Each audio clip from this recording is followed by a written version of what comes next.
एक दिन में 3,70,00,000 कोरोना संक्रमित मिलने के बाद चीन सरकार ने आधिकारिक आंकड़ों को जारी करने पर रोक लगा दी है। अब चीन सरकार की तरफ से कोरोना संक्रमितों को लेकर रोजाना जारी की जाने वाली रिपोर्ट जारी नहीं की जाएगी। हालांकि अभी भी अलग अलग सोर्स से कई तरह के आंकड़े सामने आ रहे हैं। ये आंकड़े बेहद डराने वाले हैं। चीन के पत्रकार जेनिफर जेंग ने दावा किया है कि शनिवार को एक दिन के अंदर 8,000 चीनी नागरिकों ने कोरोना संक्रमण के चलते दम तोड़ा। इससे पहले 21 दिसंबर को सबसे ज्यादा 10,700 लोगों की मौत हुई थी। हिमाचल सरकार का बड़ा फैसला, कर्मचारी चयन आयोग निलंबित। राज्य सरकार ने तत्काल प्रभाव से कर्मचारी चयन आयोग हमीरपुर के कागजात को निलंबित करने का फैसला लिया है। वहीं जनहित में सभी चल रही लंबित भर्ती प्रक्रिया को अगले आदेश तक रोक दिया गया है। हाईकोर्ट से तेलंगाना सरकार को झटका, बीआरएस विधायकों की खरीद फरोख्त की जांच, सीबीआई को सौंपी, एसआईटी पर लगाई रोक।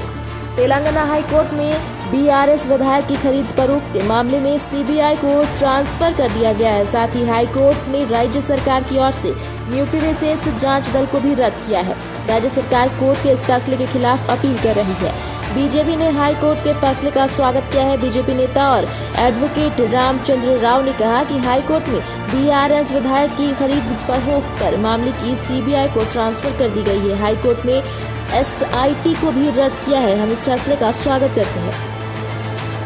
भोपाल से बीजेपी सांसद प्रज्ञा सिंह ठाकुर ने हिंदू समुदाय से अपने घरों में हथियार रखने के लिए कहा। उन्होंने कहा कि हिंदुओं को उन पर और उनकी गरिमा पर हमला करने वालों को जवाब देने का अधिकार है। यह विवादित बयान उन्होंने रविवार को कर्नाटक में दिया।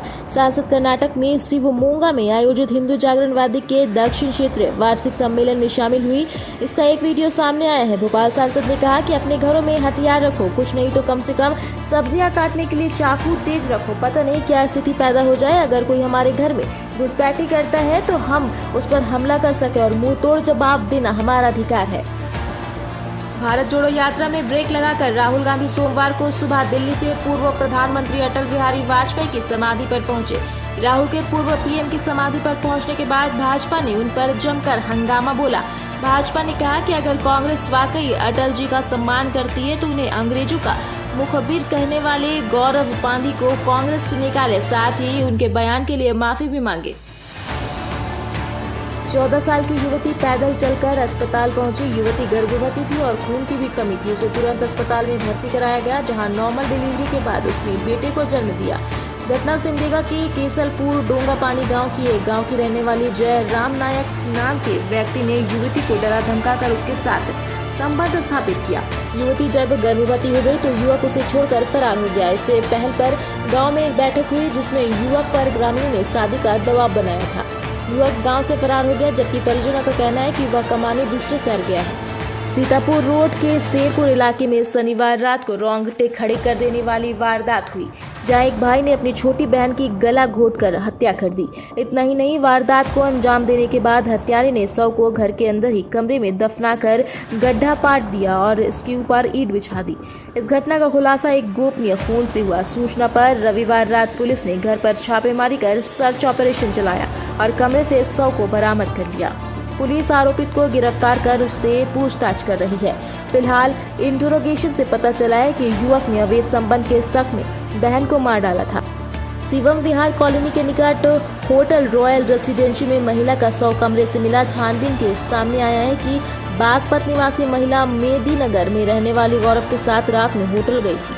वहीं इस मामले को लेकर पुलिस आरोपित की तलाश कर रही है। पुलिस की शुरुआत जांच के अनुसार प्रेम प्रसंग का मामला समझ आ रहा है।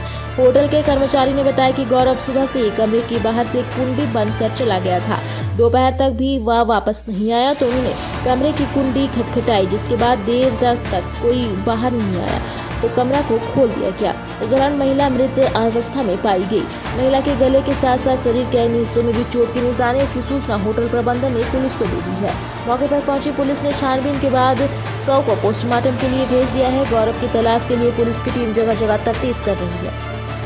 अमेरिका में बर्फीले तूफान का कहर जारी है। देश के 50 से 48 राज्य के 20 करोड़ से ज्यादा लोगों का जीवन अस्त व्यस्त हो गया है। अब तक तूफान से जुड़ी घटनाओं में 38 लोगों की मौत हो चुकी है। इसका सबसे ज्यादा असर न्यूयॉर्क, नॉर्थ कोरियन वर्जीनिया और टेनेसी में है।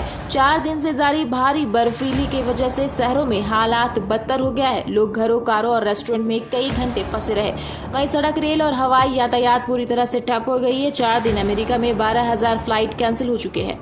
इस तूफान का असर अमेरिका के अलावा कनाडा में भी है, जहां भारी बर्फबारी के कारण बस फिसलकर पलट गई। इस हादसे में अब तक 4 लोगों की जान जा चुकी है। मौसम में लगातार हो रहे बदलाव, जल्द ही ठंड बढ़ने वाली है। वहीं अभी गर्मी सर्दी एक साथ महसूस हो रहा है। ऐसे आसमान में बादल बदलने की वजह से हो रहा है। जल्द ही आसमान ऐसा बादल छाटेगा और कड़ाके की ठंड लोगों को कपकपाएगी। बुधवार तक मौसम में बदलाव होने वाला है। आसमान से बादल छटेंगे। बादल छटने के बाद मौसम में ठंडक बढ़ेगी। मौसम विज्ञान केंद्र के मुताबिक मौसम में बदलाव कल से ही देखने को मिलेगा। मौसम विज्ञान केंद्र के अनुसार कल से राज्य के विभिन्न हिस्से में तापमान में कमी होने वाली है। राज्य के मैदानी इलाके में कल से ही शीतलहर महसूस होने लगेगा। सुबह और रात में कनकनी का सामना करना पड़ सकता है। देश के उत्तरी भाग में चल रही शीतलहर का प्रभाव झारखंड पर भी पड़ सकता है। अगले 3 दिनों में उत्तर की सर्द हवा का रुख राज्य के निवासी को कपकपा सकती है।